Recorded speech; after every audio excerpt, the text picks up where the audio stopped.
de esta charla es contarles que el debate en el análisis económico lo ganaron los austríacos, pero que desde mi punto de vista todavía no se enteraron. Entonces, básicamente lo que yo voy a hacer es una reseña de lo que fue el debate previo a la teoría general de Keynes. Digo, por ahora mantengo la compostura, con el correr de los minutos es probable que diga lo que pienso. Igual todos saben qué significa cuando digo las cosas que digo. Y para esto hay que entender, la lógica es entender la obra de Keynes frente a lo que era el marco analítico previo a la teoría general, y eso mismo es lo que después permite entender la obra de Friedman y cómo es que Friedman es quien construyó el triunfo austríaco. Entonces, básicamente lo que hay que comprender es cómo funcionaba el mundo antes de la teoría general. O sea, básicamente, tanto la escuela austríaca como la escuela de Estocolmo, como la escuela de Cambridge, Inglaterra, son herederos de Wicksell. Es decir, todos trabajan con la idea de los esquemas ahorro-inversión, donde, digamos, eso ustedes los conocen bien. O sea, básicamente, ¿qué es una persona que ahorra? Es una persona que tiene, si ustedes quieren, más plata que ideas, y un inversor es un tipo que tiene más ideas que plata. O sea, y ese mecanismo se coordina vía la tasa de interés, donde lo que hay que tener también es que la tasa de interés no es ni más ni menos que un cociente de precios relativos, que es los precios de hoy en términos de los de mañana. Por eso, si bajaran los precios de mañana, la tasa de interés, ¿sí?, sería más alta. Por ende, consumirían menos hoy, consumirían más mañana. Y ahí tienen esa función creciente del ahorro en términos de tasa de interés. Y bajo esa idea también, digamos, aquel que estuviera dispuesto a vender bienes, estaría dispuesto, si los precios mañana son más altos que los de hoy, vender mañana. ¿Sí? O sea que cuando cae la tasa de interés, la inversión aumenta. Es decir, que es muy importante entender esto y cómo, digamos, los precios relativos en un contexto intertemporal tienen implícita la tasa de interés, y que básicamente lo que discuten estas tres escuelas son la contraparte financiera respecto a esa tasa de interés natural y el tipo de problemas que puede generar. En ese sentido, los suecos estaban preocupados por la teoría de los fondos prestables, donde básicamente la competencia en el sector bancario lo que hacía era inducirlos a bajar la tasa de interés, de modo tal que se generaba un exceso de demanda en el mercado de bienes, ¿sí?, porque la tasa de interés estaba debajo de la natural, y se generaba un exceso de oferta en el mercado de dinero y consecuentemente eso generaba inflación. En cuanto a lo que tiene que ver con la escuela de Cambridge, ¿sí?, que está Robertson, digamos, el propio Keynes, el Keynes del tratado, que es destrozado por Hayek. Digo, la idea era que el mercado espejo era el mercado de bonos. Entonces, frente a una situación de pesimismo y que se vendían, ¿sí?, los precios de los bonos bajaban demasiado, la tasa de interés quedaba por encima del nivel de coordinación intertemporal, se generaba un exceso de oferta en el mercado de bienes y por ende un exceso de demanda en el mercado de dinero que inducía a la deflación. Y la realidad es que esa visión de Keynes tampoco, digamos, era tan mala, ¿no? Porque Keynes lo que postulaba es, bueno, mirá, si en rigor la gente ofrece trabajo inelásticamente, los precios podrían hacerse nulos y aún así persistir el exceso de oferta en el mercado de trabajo. Hay que entenderlo en la lógica del momento en que se escribió. Es decir, la lógica, lo que preocupaba a la escuela de Cambridge era básicamente el problema de la deflación y el desempleo. Y por otro lado, digamos, tenemos la escuela austríaca, ¿sí?, con la teoría del boom and bust de Mises, donde básicamente Mises hacía el foco sobre la política monetaria. O sea, porque ya en esa época los bancos centrales hacían la política monetaria desde el control de la tasa de interés. Mises enfatiza esta situación de un banco central tratando de inflar la economía, poniendo la tasa de interés debajo del nivel de equilibrio, generando un exceso de demanda, ¿sí? Donde eso además genera una situación de consumo y de inversión simultáneamente, haciendo operar a la economía por encima de sus posibilidades, ¿sí? Mediante generar una cuña monetaria. ¿Y qué es lo que sucede? Cuando los precios empiezan a subir, la cantidad real de dinero empieza a caer, y ahí los empresarios descubren que esas inversiones fueron incorrectas. Es decir, los consumidores no pueden soportar ese nivel de consumo. ¿Por qué? Porque estaba pichicateada la economía, y eso es lo que después genera el boost. Y en el medio se daña la estructura de capital, y ahí es donde aparecen los triángulos de Hayek para, digamos, explicar esta historia de una manera mucho más completa, por decirlo de alguna manera. Ese era, y de hecho el enfoque austríaco era tan bueno que era el que dominaba la escena. Hasta que llegó la Gran Depresión. Y ahí, básicamente, el punto interesante es que uno tiene que entender quién era Keynes. Keynes era parte de la corporación política. Keynes escribió un libro que era un panfleto. Era una basura de libro, que estaba dedicado a políticos corruptos y mesiánicos. O sea, y que básicamente... Y ahí a mí me gusta mucho la definición que hace Hazlitt, que dice, mire, todo lo que es bueno en este libro es copiado, y todo lo que es nuevo es malo. Es decir, el libro es verdaderamente espantoso desde el punto de vista de la calidad del análisis económico, pero desde el punto de vista de la estrategia de Keynes es brillante. ¿Qué es lo que hace Keynes? Y esto, o sea, a mí me ha pasado tener que escuchar decir, no, es un libro que está mal escrito. No, no, todo lo contrario, es formidable como está escrito, es una obra de arte. Básicamente lo que hace Keynes es golpear en cada uno de los aspectos vitales del marco analítico anterior. Es decir, fíjense que nosotros estamos hablando en un mundo donde en el mercado de bienes, con un mecanismo de coordinación intertemporal se determina la tasa de interés. Y en el mercado de dinero se determina el nivel de precios. De hecho, cuando ustedes tienen algún mecanismo por el cual, no sé, incremento la cantidad de dinero, digo, influyo sobre la tasa de interés, genero un exceso de demanda en el mercado de bienes, tengo un exceso de oferta en el mercado de dinero que hace que los precios suban. Entonces, ¿qué es lo que hace Keynes? Destruye ese aparato analítico. Lo destruye. El primer golpe de destrucción de Keynes es sobre el ahorro. Básicamente lo que hace es crear una función de consumo que tiene varios componentes interesantes. El primero es que Keynes Keynes en toda su vida tomó un solo curso de economía, que lo tomó con Marshall. Y Marshall básicamente lo que hacía era equilibrio parcial. Entonces Keynes, como fiel heredero de Marshall, diseña una función de consumo con formato de equilibrio parcial. Y eso le permite poner en la función el ingreso corriente. Al poder poner el ingreso corriente y ponerlo como una fracción constante, llámese la propensión marginal a consumir, la propensión media, esto tiene varias cuestiones. La primera es que el ahorro se vuelve un residuo y se destruye la intertemporalidad en la función del ahorro, desaparece la tasa de interés.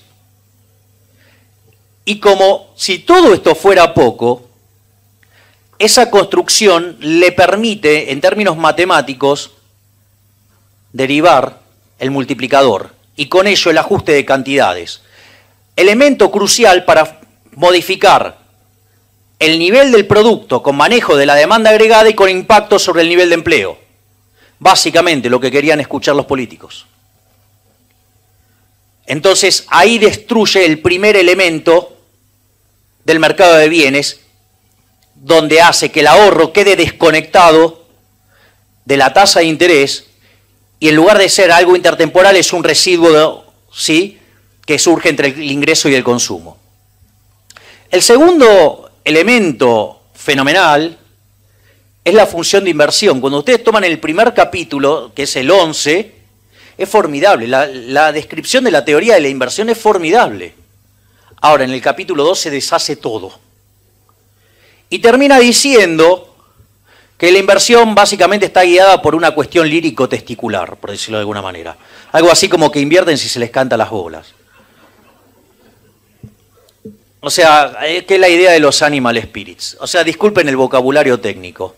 ¿Esto qué quiere decir? Digo, pero lo que a mí me importa es que se entienda. Entonces, lo que quiere decir esto, que ahora la inversión es exógena. Dejó de depender la tasa de interés.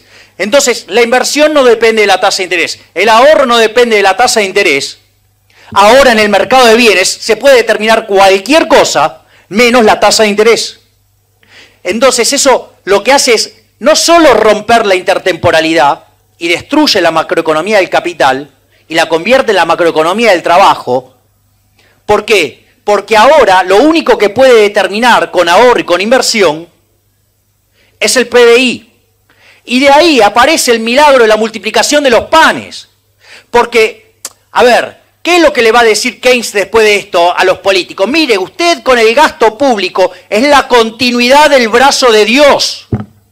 Usted aumentando el gasto público puede generar todo el PBI que se le dé la gana. Es el milagro de la multiplicación de los panes. Malditos los productores de pizarrones que los hacen tan chicos. Entonces, eso es lo que pasa en la lógica del mercado de bienes de Keynes. Está escrito para políticos. Es decir, la virtud era el ahorro, ahora la virtud es gastar. Cuanto más derrochen, mejor. Los políticos felices.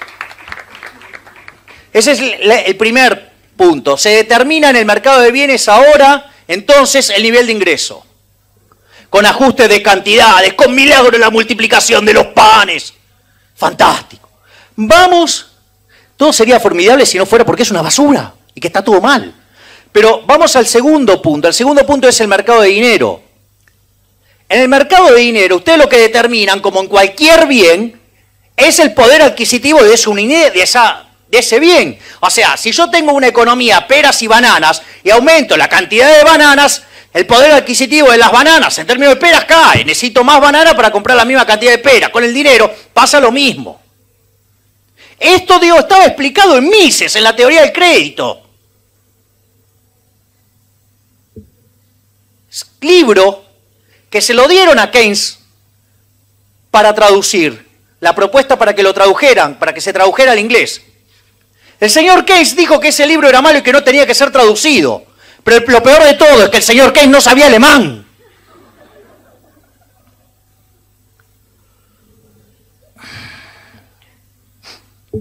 Entonces, ¿qué es lo que hizo Keynes? Se le ocurrió determinar la tasa de interés en el mercado de dinero. Es decir, usó el mercado espejo para determinar la tasa de interés. Y con eso, ¿en qué derivó? Destruyó la teoría del capital. Porque ahora la tasa de interés como precio del dinero. ¿Qué es precio del dinero? Precio del dinero es su poder adquisitivo, lo que pueden comprar con él. ¿Cómo la tasa de interés? O sea, una cosa verdaderamente inverosímil. ¿Pero qué es lo que hizo con esto? Pasó a determinar el ingreso en el mercado de bienes y la tasa de interés en el mercado monetario. Entonces, ¿qué le pasa? ¿Qué necesitaba ahora? Necesitaba determinar el nivel de precios. ¿Y qué hizo? Echó mano a la teoría del valor trabajo. Cuando ustedes van al capítulo 21 de esa bosta de libro, lo que dice es, los precios se determinan a partir de los costos. Es decir, una ofensa contra el principio de imputación de Menger. Es decir, tremendamente violento. Y eso lo padecemos nuestros policy makers cuando dicen, ¿se acuerdan de esa señora? Y los empresarios la levantan en pala. Digamos, los trabajadores son muy ambiciosos.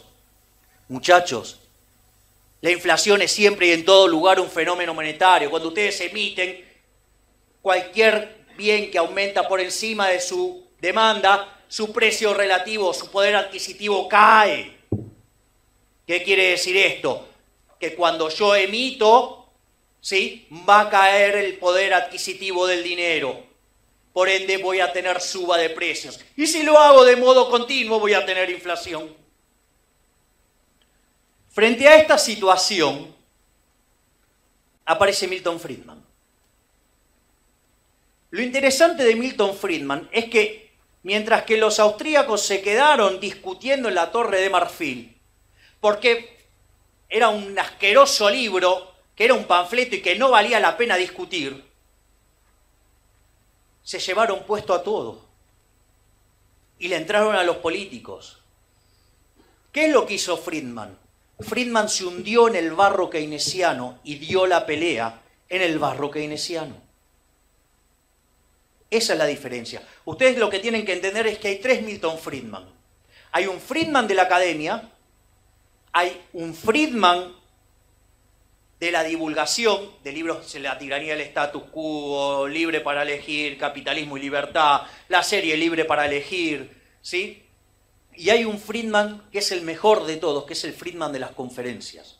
El Friedman de las conferencias combina la rigurosidad del Friedman académico, la capacidad de divulgación del Friedman de Libre para elegir, pero sobre todo es un Friedman exquisito muy por encima de estos dos juntos. Porque cuando ustedes leen libros tipo Dólares y déficit, la economía monetarista, los daños del dinero, cualquiera de esos libros, o el de desarrollo, moneda y desarrollo, les puedo asegurar que Friedman está mucho más cerca de Mises de lo que ustedes se imaginan.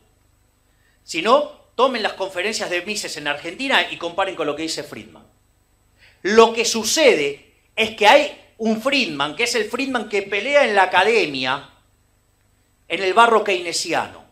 Y ahí es donde vienen sus contribuciones. Su primer gran contribución es sobre la cuestión epistemológica. ¿Para qué? Básicamente para decirle a los keynesianos, primero los datos. O sea, primero lo que voy a hacer es correrte con los datos. Y con eso es que lo vas golpeando por todos lados. La segunda gran contribución tiene que ver con la teoría del consumo.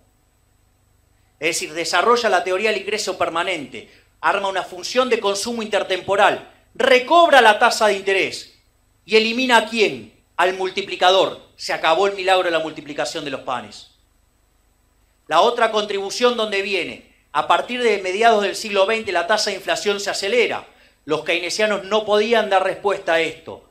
Formula la teoría cuantitativa como una función de demanda de dinero, muestra que esa función es estable, por lo cual, siendo esa función estable, si yo emito por encima de la demanda de dinero, genero inflación. La inflación es siempre y en todo lugar un fenómeno monetario. El otro golpe que les da es el golpe que le da junto a Anna Schwartz en la historia monetaria de los Estados Unidos, capítulo 7, la gran contracción del 29 al 33, donde básicamente lo que demuestra es que la inversión, dice, miren, keynesianos, ustedes tienen un problema de ilusión nominal. Al tener ese problema de la ilusión nominal, no se dieron cuenta que aun cuando la tasa fuera cero, en términos reales era enorme. Y entonces ahí muestra que la inversión depende fuertemente de la tasa de interés real. Y por otro lado, la fantochada de las rigideces de los precios a la baja, que decían los keynesianos que eran inflexibles, demuestra que justamente eso no fue lo que pasó en la Gran Depresión. Es decir, que los precios se habían contraído fuertemente al ritmo que se contrajo la cantidad de dinero. Con lo cual, en ese aspecto, los keynesianos, de haber logrado que la política fiscal era plenamente efectiva, dije los keynesianos y no Keynes, y que la política monetaria no servía para nada, donde la diferencia entre Keynes y los keynesianos es que Keynes sí creía en la política monetaria, y como un caso extremo usaba la trampa de la liquidez, Friedman recobra el poder de la política monetaria, diciendo la política monetaria es importante y lo que explica la Gran Depresión es la política monetaria. Y si no fuera por el Banco Central, o sea, la Fed, gracias por el regalo, quien lo hizo, te lo agradezco infinitamente, recobra la idea del poder de la política monetaria. Entonces, Friedman los tenía knockout a los keynesianos y los keynesianos escapan con la curva de Phillips, esa relación negativa entre inflación y desempleo. Y Friedman básicamente la idea la va masticando durante años. Ustedes ven conferencias del año 60, del 61, del 63. Y él lo miraba con entre la relación entre la variación de los precios y la variación de la cantidad de dinero. Y él lo que veía que si el dinero era neutral, digamos, en términos de la academia, no en términos de lo que pensaba Friedman en las conferencias, él lo que notaba es que había un trade-off de corto, pero que de largo tenía que desaparecer. Y eso es lo que él hace con la curva de Phillips aumentada por inflación. Y este es el primer gran triunfo de la escuela austríaca. Porque cuando Friedman hace esta prueba, se ve forzado ¿a qué? A volver a los microfundamentos. Porque básicamente él desarrolla una teoría del mercado laboral donde dice, mire, en el mercado laboral se determina el salario real. Cuando si las expectativas son adaptativas, cuando el Banco Central modifica la política monetaria, los empresarios van a estar sintiendo que los precios son más altos. Entonces creen que el salario real está cayendo y salen a contratar más gente. Y claro, para eso tienen que pagar más por los salarios. Entonces los asalariados creen que van a tener un salario real más alto. Por ende, la economía transa fuera de equilibrio y produce por encima del equilibrio. Es el boom. Pero después, ¿qué pasa? Los agentes se enteran que en realidad lo que había era que había más inflación. Que no era una mejora de precios relativos, sino que estaban subiendo todos los precios. Y con lo cual viene el boost. O sea, entonces la economía se mueve hacia un nivel de empleo similar previo al shock, o sea, vuelve la tasa de desempleo a su nivel natural, pero ahora con un nivel de inflación más alto.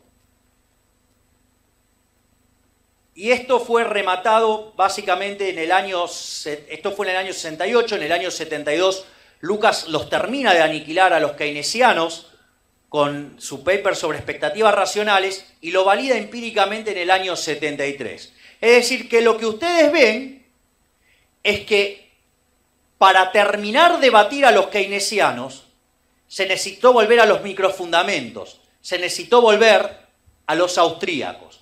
Pero no solo eso, es decir, se había dado el triunfo sobre una parte de la economía. Es decir, se había terminado de batir en la economía del trabajo, ¿sí?, usando los microfundamentos. Entonces, una vez que se terminó este problema de la estabilización y todo esto, la economía volvió a ver cuál era su verdadero problema, que era cómo generamos riqueza, cómo logramos crecer. Y entonces, ya en el año 78, y esto contado por personas que fueron alumnos de Lucas, Lucas estaba obsesionado con el tema del crecimiento. Es decir, el regreso de la intertemporalidad. Cuando ustedes hoy toman un paper académico de la mainstream, es todo microfundamentado e intertemporal. Es decir, que el marco analítico que triunfó fue el marco de los austríacos, la intertemporalidad y el microfundamento. Y en realidad, esta es la parte que a mí me interesa de sobremanera destacar, es que la escuela austríaca debería ser un upgrade. O sea, porque si bien hoy la literatura tiene la esencia de lo que fue la escuela austríaca, de hecho lo que más se le parece es la teoría de los ciclos reales, y si le ponen dinero les sale automático.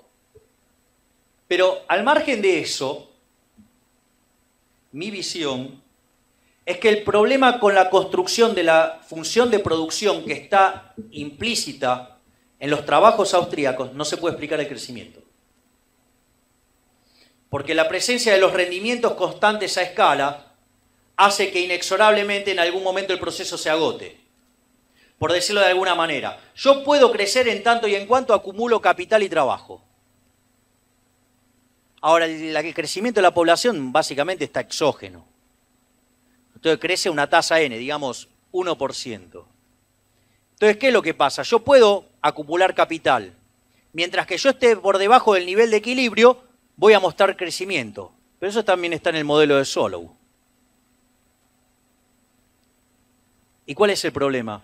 Que llega un momento que se satura el proceso y quedo limitado en mi crecimiento, ¿en qué? En la tasa de crecimiento de la población. Entonces, y la estructura, y eso también vale para el modelo Kass-Koopman, también conocido como modelo de Ramsey, que todavía se parece más al concepto austríaco. Ahí están todos, está la preferencia intertemporal, está todo ahí. Bueno, no están los triángulos de Hayek, pero en lugar de tener un bien, toman dos bienes con distintas intensidades y reproducen el resultado de los triángulos. Entonces, ¿cuál fue el problema con esa literatura? Que esa literatura, para poder explicar el crecimiento, necesitó poner el progreso tecnológico exógeno. Y la verdad que para explicar el crecimiento, para que se den una idea, el modelo de Solow explica el crecimiento solamente el 15%, el 85% quedó afuera. Es decir, que estoy comprándome una estructura donde lo que explica el crecimiento viene determinado a dedo. Eso no es una teoría.